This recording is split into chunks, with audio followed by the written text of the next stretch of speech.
Ever notice कि कुछ बच्चे ट्यूशन के टेस्ट में या क्लास टेस्ट में बहुत अच्छा परफॉर्म कर रहे होते हैं, घर पे बहुत अच्छा परफॉर्म कर रहे होते हैं, बट यूजुअली एग्जाम हॉल के अंदर वो ब्लैंक आउट हो जाते हैं और अपना पेपर खाली छुड़ाते हैं। तो स्टडीज कहती है कि ये चीज बच्चों में ज्यादा, प्राइमरी क्लासेस में ज्यादा कॉमन होती है, बट पर्सनली मैंने ये अपने 8, 9, 10 के बच्चों में भी काफी देखा है। चाइल्ड साइकोलॉजी में इसको कॉन्टेक्स्ट बेस्ड परफॉर्मेंस के नाम से जाना जाता है और इसकी पहचान ये होती है कि बच्चा एक सब्जेक्ट में, ऐसा नहीं है कि मैथ से डर लगता है, साइंस से डर लगता है तो वहां ब्लैंक आउट हो जाता है, पर आप नोटिस करोगे कि ऑलमोस्ट हर सब्जेक्ट के अंदर बच्चे के साथ यही प्रॉब्लम आ रही है कि घर पे वो सब लर्न करके जाता है, पर क्लास हॉल के अंदर वो पेपर ब्लैंक छोड़ाता है। तो ऐसा इसलिए होता है क्योंकि एग्जाम हॉल के अंदर उसके आसपास फेमिलियर इन्वायरमेंट नहीं होता। ट्यूशन टेस्ट के अंदर या क्लास टेस्ट के अंदर या इवन घर पर जब वो प्रैक्टिस कर रहा होता है या वो इवन सेल्फ टेस्ट दे रहा होता है, तब उसका एक इन्वायरमेंट फेमिलियर होता है, ट्रस्टेड टीचर्स होते हैं, ट्रस्टेड पेरेंट्स होते हैं। पर जैसे ही नया इन्विजिलेटर आता है एग्जाम हॉल में या फिर वो थोड़ा सा इन्वायरमेंट उसको डिफरेंट लगने लगता है, तो वहां पर उसका एक स्ट्रेस पॉइंट ट्रिगर हो जाता है, चाहे वो वैसे कितना ही इंटेलिजेंट बच्चा क्यों ना हो। तो ऐसे केसेस में मैं पेरेंट्स को क्या काउंसलिंग देती हूँ वो मैं आज इस वीडियो के अंदर आपको एंड में बताने वाली हूँ। बट उससे पहले जनरली अगर हम इस चीज की डीप रूट कॉज की बात करें तो यहाँ पर बच्चे का जो साइकोलॉजिकल इशू है वो सिर्फ पेशेंस से ही सेटल हो सकता है। जहां पर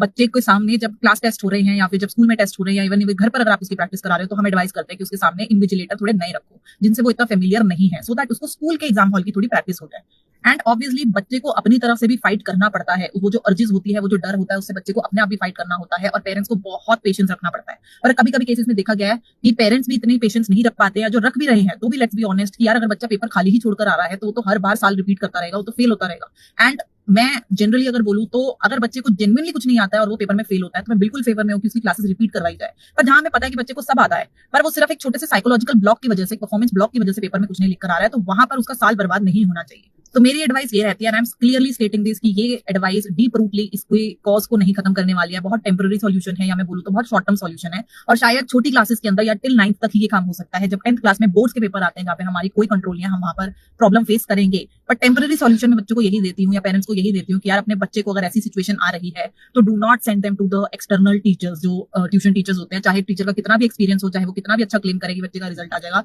मत भेजो। अगर बच्चा फेमिलियरिटी में काम कर रहा है तो try giving them more familiarity. तो स्कूल में फेमिलियरिटी का मतलब है उनके अपने सब्जेक्ट टीचर्स, तो मैं उनको यही एडवाइस देती हूँ कि भाई थोड़ा भागना पड़ेगा, टीचर दूर रहती है या कुछ भी, आपको जैसे मर्जी आप अपने बच्चे के लिए इस चीज को मैनेज करो, बट अपने स्कूल टीचर को ही ट्राई करो कि वो बच्चे को एक्स्ट्रा क्लासेस या ट्यूशंस दे, सो दैट जब एग्जाम में वो बैठेगा अपने स्कूल के एग्जाम में, तो इवन इफ इन्विजिलेटर अलग होता है बट वो जो स्कूल की टीचर होती है वो राउंड्स पे आती है, तो बच्चे को एक थोड़ी सी सेंस ऑफ फेमिलियरिटी रहेगी, एक ट्रस्ट रहेगा, एक रेस्ट रहेगा कि हाँ भाई मैं अपने ही एनवायरमेंट के अंदर हूँ। और देखा फिर यही गया है कि इफ नॉट बेस्ट बट ऐसे केसेस में जहां पर स्कूल टीचर से ही बच्चा ट्यूशन ले रहा है तो वहां पर इफ नॉट बेस्ट बट थोड़ा बेटर तो रिजल्ट बच्चे का आता है और एटलीस्ट साल बर्बाद नहीं होता। हमें पेशेंस तो रखना है, नो डाउट, उसके ऊपर हम साथ साथ काम भी करते रहेंगे। जो उसकी प्रॉब्लम है, जो उसका साइकोलॉजिकल इशू है, उसको काउंसलिंग की जरूरत है, पर एट द सेम टाइम क्योंकि हमारे पास टाइम बहुत कम होगा उस पेशेंस को मेंटेन रखने के लिए, तो हमें ये छोटा सा गोल भी, अपना छोटा सा सॉल्यूशन भी साथ साथ करते रहना चाहिए।